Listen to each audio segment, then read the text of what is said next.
오늘은 전도할 문을 열어주소서라는 제목으로 말씀을 전하겠습니다. 오늘 본문 말씀 우리 3절을 우리 한번 같이 읽겠습니다. 시작. 또한 우리를 위하여 기도하되 하나님이 전도할 문을 우리에게 열어주사 그리스도의 비밀을 말하게 하시기를 구하라. 내가 이 일 때문에 매임을 당하였노라. 전도는 구원받은 사람이 예수를 믿지 않는 다른 사람에게 예수 그리스도를 증거하는 것입니다. 구원받은 사람은 누구든지 전도해야 합니다.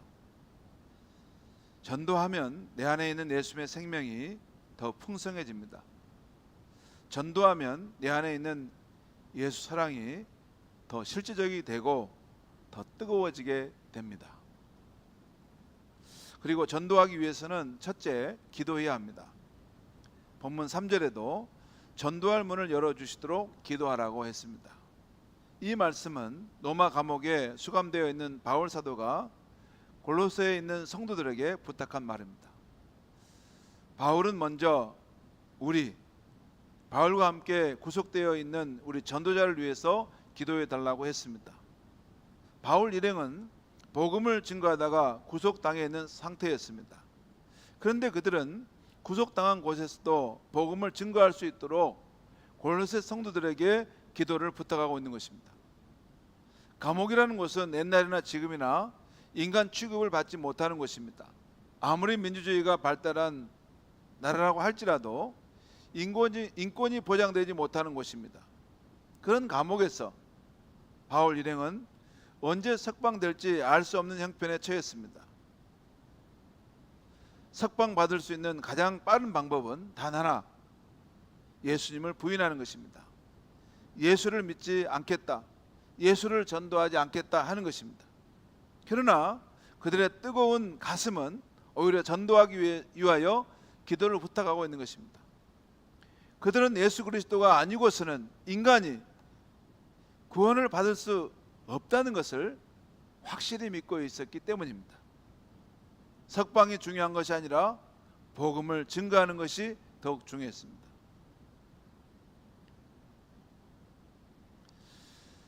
그 다음에 사도 바울이 고린도 교인에게 기도를 부탁할 때 그 기도의 내용은 이렇습니다. 하나님이 전도할 문을 우리에게 열어주사 그리스도의 비밀을 담대하게 말하도록 기도해 달라는 것입니다. 어떤 집이든 문이 있습니다. 출입문이죠. 그 출입문을 열지 않고서는 그 집에 들어갈 수가 없습니다. 집에 들어가려면 방문자가 먼저 노크를 하죠. 그러면 주인이 방문자가 누구인지를 확인하고 문을 열어줍니다. 그래야 그 집에 들어갈 수가 있습니다. 사람에게도 마찬가지입니다. 우리는 마음의 문이 있습니다. 마음의 문이 열려야 사람과 사람 사이에 친밀한 대화가 이루어집니다. 사랑하는 사람끼리도 서로가 마음의 문을 열어야 사랑이 이루어집니다. 마음이 열려지지 않은 채 이루어지는 대화는 사무적인 대화, 형식적인 대화밖에 되지 않습니다.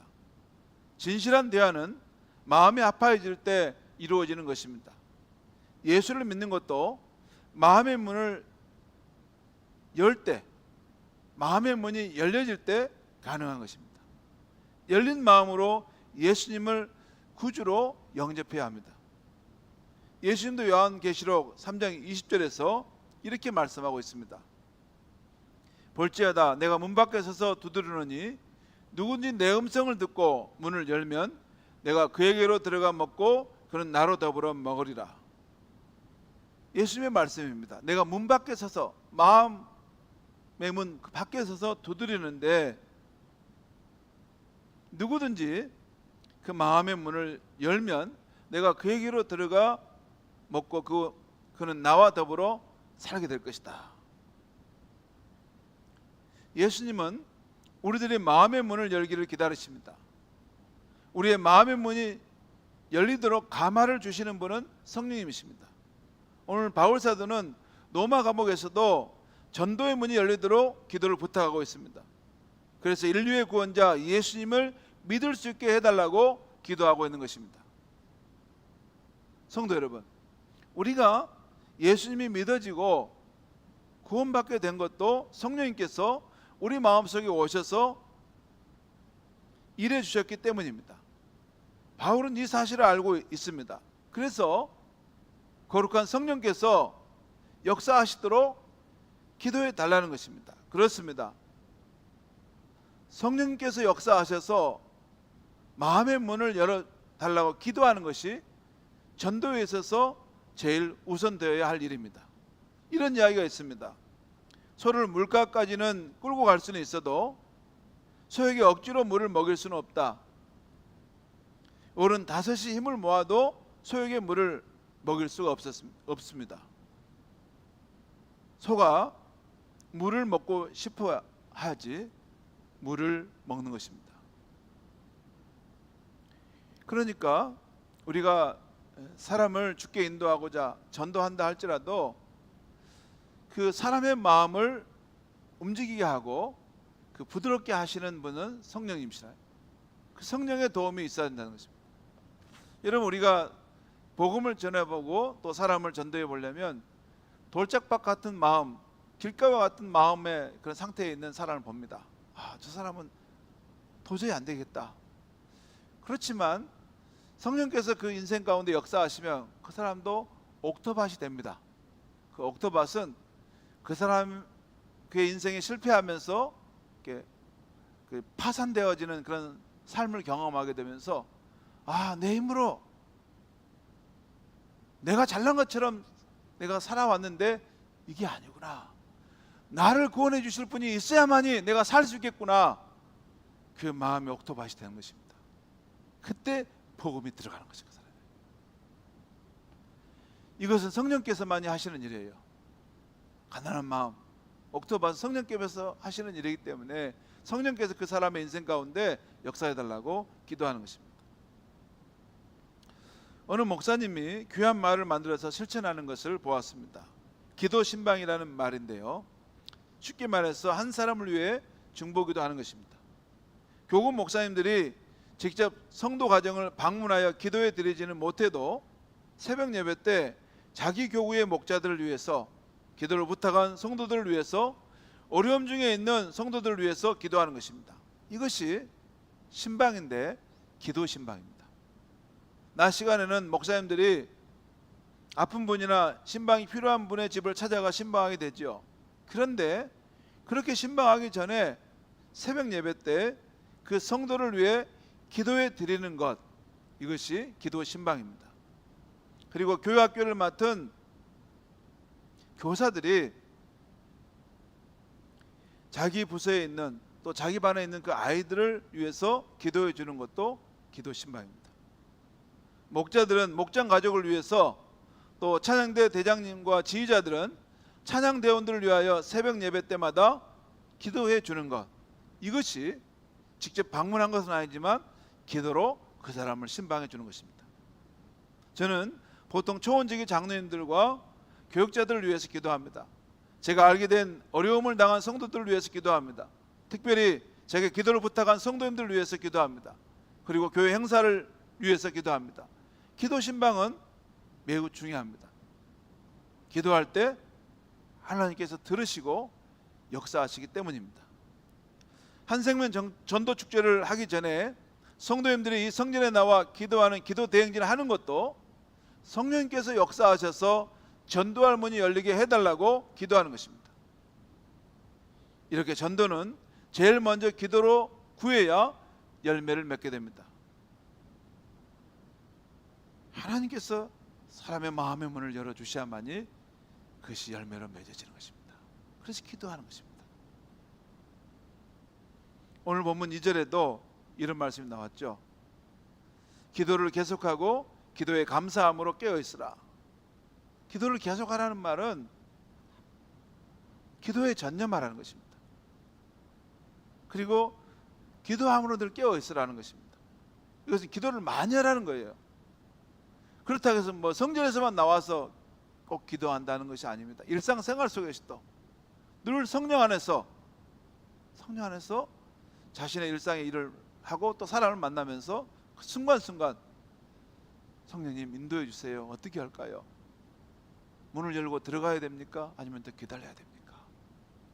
내가 지금 하는 이 일이 중요한 상황인데 이 일들을 잘 준비해 갈 수 있도록, 또 이 상황의 어려움 속에서 지혜롭게 헤쳐갈 수 있도록 도와주세요. 이게 기도에 전념하는 것입니다. 그리고 그렇게 기도한 후에 전도하는 것입니다. 또 전도하는 상황 속에서도 성령을 의지하여 그 순간순간 기도하는 것입니다.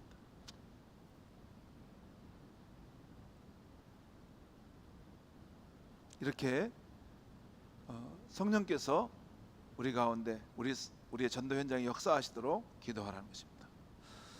다음으로 전도에 대한 것인데요, 전도는 제일 중요한 것은 무엇보다 개인 전도입니다. 성경을 보면 개인 전도에 대한 기록을 많이 찾아볼 수 있습니다. 예수님도 제자들을 파송하실 때 둘씩 전도하도록 파송하셨습니다.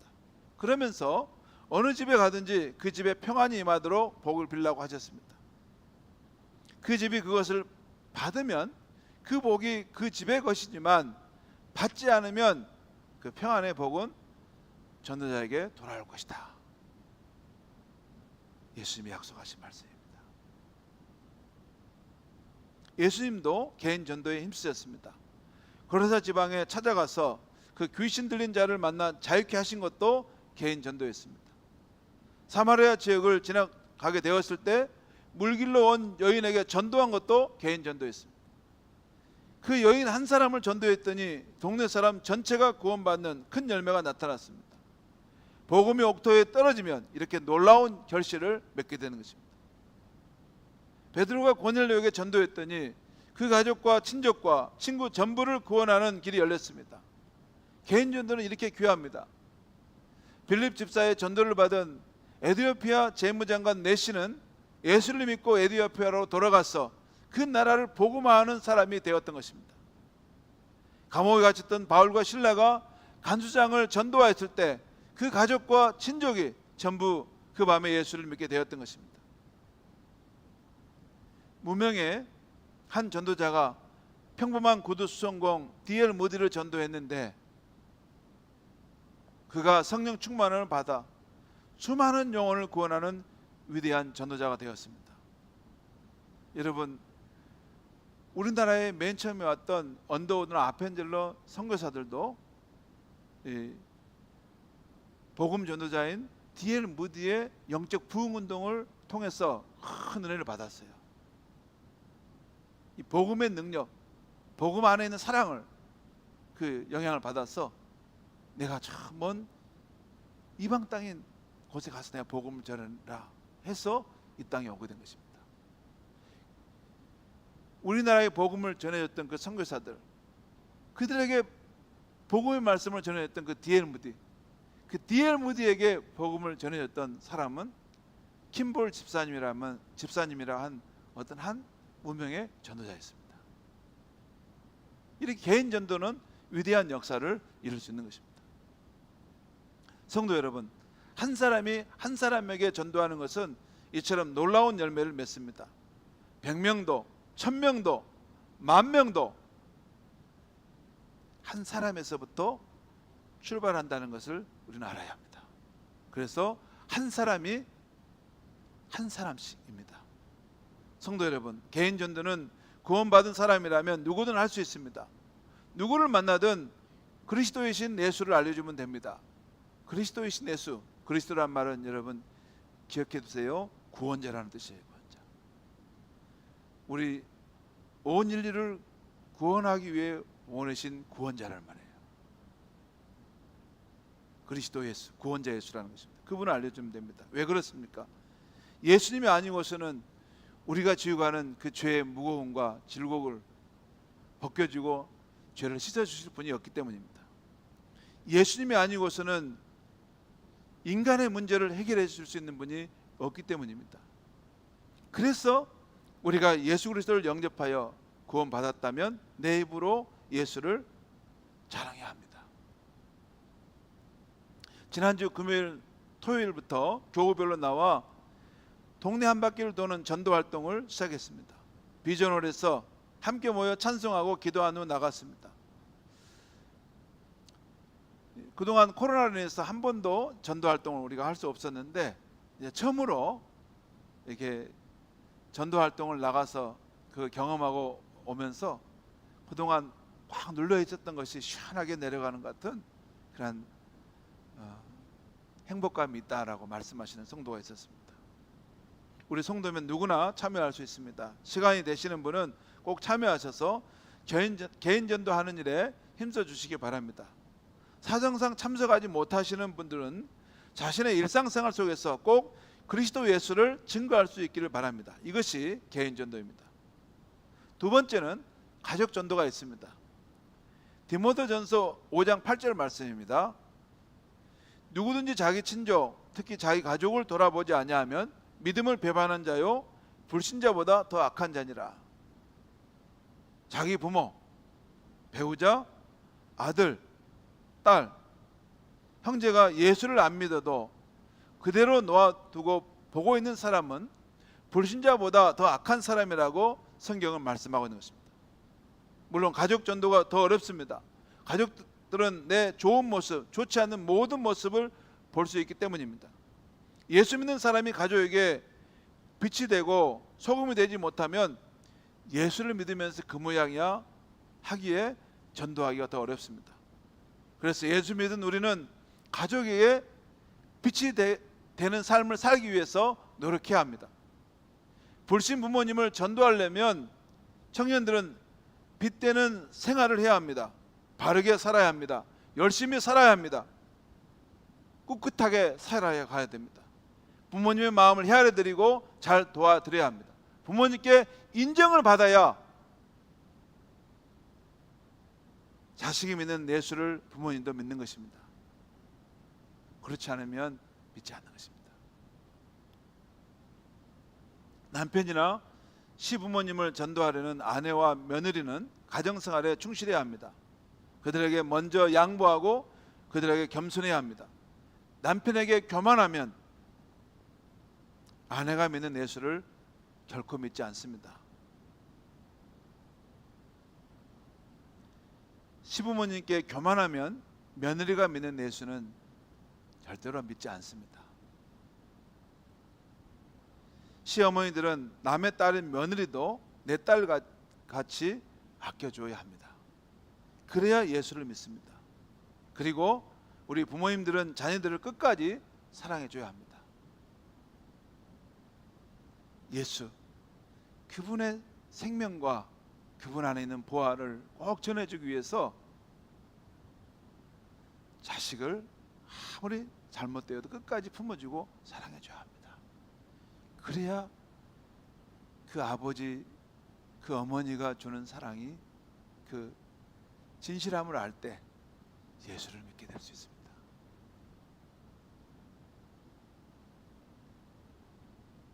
그리고 그렇게 될 때 가정이 화합되고 예수 믿는 가정으로 이 땅에서 천국을 이루어가게 되는 것입니다. 성도 여러분, 가정이 복음화되는 것은 물론 쉽지 않습니다. 그러나 어떤 일이 있어도 복음화되어야 합니다. 왜 그렇습니까? 시간이 지나면 결국에는 예수 믿는 가정은 천국을 이루게 되고 예수 없는 가정은 소망이 사라져가기 때문입니다. 예수를 믿는 믿음, 그 한 가지를 가지면 그 인생은 게임 체인지입니다.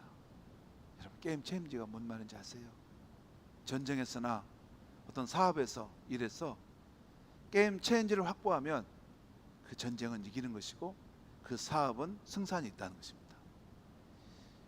인생이 전쟁이고 또 큰 사업이라고 한다면 예수를 내 삶의 게임 체인지로 가지고 있는 사람은 어떤 삶의 상황 속에서도 삶을 역전시킬 수 있는 사람입니다. 자기 삶이 이렇게 산산조각이 깨어져 버린 인생일지라 하더라도 그 예수 그리스도께서 내 삶에 연결되어 있으면 내 삶은 견인되는 거예요. 견인되어서 결국에는 회복될 수가 있는 것입니다. 여러분, 우리가 믿는 예수님은 온 세상 사람들의 온 세상 사람들을 죄로부터 구원하시기 위해 십자가에 죽으시고 장사되었지만 3일 만에 다시 부활하셨고 지금도 살아계시는데 성령으로 그를 믿는 사람들 가운데 오셔서 역사하십니다.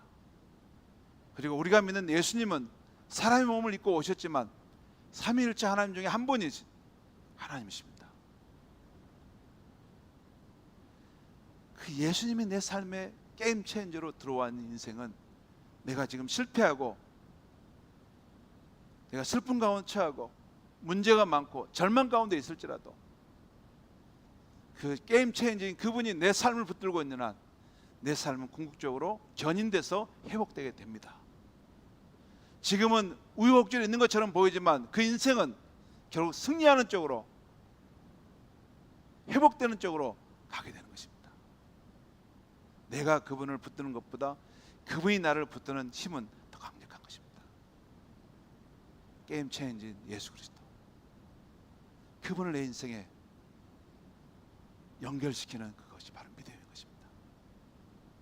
반대로 내 인생에 부가 있고 세상적인 권력이 있고 뭐 잘 되는 것이 많았다 하더라도 예수 그리스도가 내 삶에 없으면 무엇이 있는 것처럼 보이지만 점점 소망이 사라져가는 인생이 될 수밖에 없습니다. 여러분, 그렇습니다. 무엇을 가지고 있지만 인생이라는 결국 다 놓고 가는 것입니다. 아무것도 없는 허무한 것으로 가는 것이 인생이에요. 그런데 영원하신 예수 그리스도, 그분을 내 삶에 가지고 있으면, 생명을 가지고 있는 사람은 이 땅에서도 노년의 삶에도 푸르른 소망을 가질 수 있고, 우리가 죽음 앞에 놓였을 때도 그분을 통해서 영원한 생명, 천국에서의 삶을 소망하며 갈 수 있는 것입니다. 예수 그리스도, 구원자인 예수 그리스도, 그분이 내 삶에 계시면 그 인생은 이미 게임 체인지, 승리하는 삶인 줄 믿으시기 바랍니다. 여러분, 어느 가정에 초등학교 5학년을 다니는 아이가 있었어요. 그 아이는 무슨 일인지 닷새 때 학교도 안 가고 밥도 먹지 않았습니다. 부모들이 이유를 물어도 이 아이는 쉽사리 대답하지 않았습니다. 얘 같은 그 부모가 왜 그러니? 너 무슨 일 있니? 하나밖에 없는 그 아들인데 나중에는 뭐든지 말해라, 아빠가 다 해줄 테니까. 그러자 그 아이가 말을 했습니다. 이렇게 말했어요. 아빠, 엄마, 나는 예수를 믿고 구원을 얻었지만 아빠, 엄마는 예수를 믿지 않아 지옥에 떨어지게 되었으니 내가 학교에 가면 뭘 하고 밥을 먹으면 뭘 합니까? 교회 학교에서 이 성경의 진리의 말씀을 들었던 거예요. 우리 인생이 다 죽게 되면 의의 심판을 하나님 앞에 받게 되는데, 예수를 믿으면 그 예수님의 은혜로 구원함을 얻지만 그 불신하는 우리 어머니를 볼 때, 아버지를 볼 때 어떻게 될까? 이 아이가 이런 마음을 갖고 그랬던 것입니다. 그 말을 들은 부모님은 아들의 굳은 결심을 보고 결국 예수를 믿기로 작정한 것입니다. 그때부터 교회에 나가 신실한 믿음을 갖게 된 것입니다. 어린 마음이라도 부모님을 전도하겠다는 마음이 간절할 때 하나님은 역사하시는 것입니다. 전도 방법은 여러 가지가 있습니다. 어떤 방법이든지 예수의 복된 소식을 사람들에게 전해줘야 합니다. 어떤 상황에 있든지, 내가 슬픈 상황에 있더라도, 공고한 상황에 있더라도 이것만은 반드시 전해줘야 되는데, 예수 생명의 소식, 예수 안에 우리 인생의 모든 보화가 다 담겨 있다는 이 소식은, 확신을 가지고 전해줘야 하는 것입니다. 성도 여러분, 눈물로서 뿌린 씨앗은 반드시 옥토에 떨어져 열매를 맺게 되어 있습니다. 그러므로 하나님께서 전도할 문을 열어주시도록 기도하시고 더욱 열심히 사랑하시고 전도하며 나아갈 수 있길 바랍니다. 하나님께서 큰 기쁨의 열매를 맺게 해주실 줄 믿습니다. 기도하겠습니다. 하나님 아버지, 오늘 사도 바울은 차가운 감옥에 수감되어 있음에도 자신이 거기서 풀려날 것을 바라기보다는 이 상황 속에서도 하나님 전도의 문을 열어 주시옵소서. 한 사람이라도 천국으로 인도해서 영원한 심판으로 떨어져 가는 사람을 구원하기를 원합니다 하는 그 귀한 마음을 보았습니다. 하나님 아버지, 오늘 우리 성도 한 분 한 분에게도 예수님 안에 우리 인생에 이 찾는 모든 보화가 있다는 것, 예수님 한 분을 가지면 우리 인생의 게임 체인저가 된다는 것을 확신하면서 하나님 앞에 더 간절히 기도하면서 한 영혼을 달라고, 한 영혼을 영원한 심판으로 가는 한 영혼을 생명의 길로 이끌어 가는데 내가 쓰임받게 해달라고 기도하고 또 사랑으로 섬기면서 한 생명을 살릴 수 있는 우리가 될 수 있게 하여 주시옵소서. 예수님의 이름으로 기도하옵나이다. 아멘.